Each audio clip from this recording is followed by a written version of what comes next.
Wick is a small little town in the far north of Scotland, about 8.5 hours by rail from Dundee.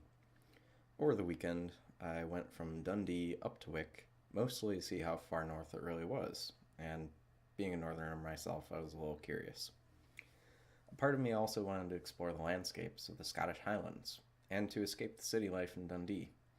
What I found there was definitely solitude, but there was more to Wick than I ever could have imagined.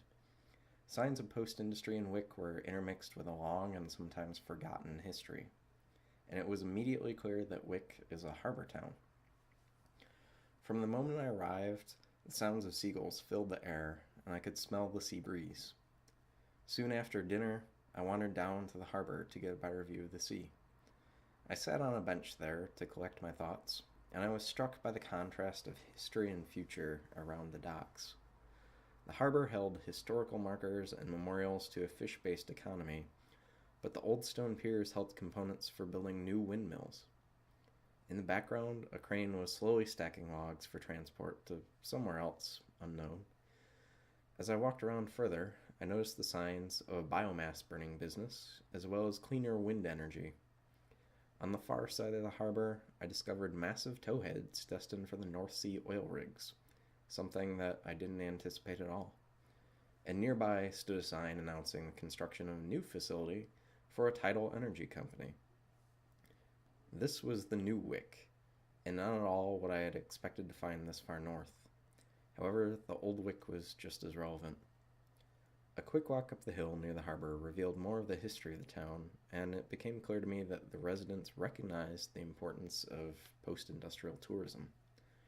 There were signs marking various historical paths, but there were no warnings of the aggressive seabirds defending their young, and I had to duck and run several times throughout my stay.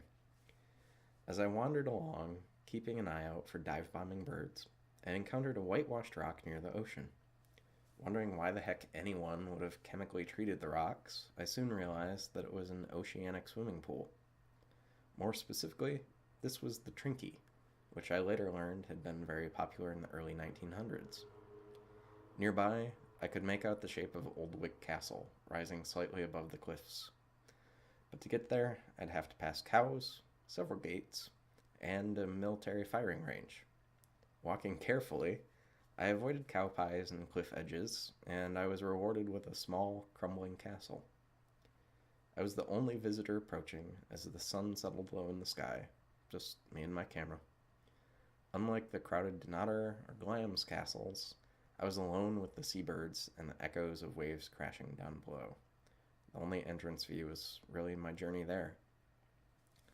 But, unlike Glamis or Donator, the early history of this castle had been mostly lost, with the single plaque offering a probable origin around 1160, a war story, and some diagrams depicting its former state.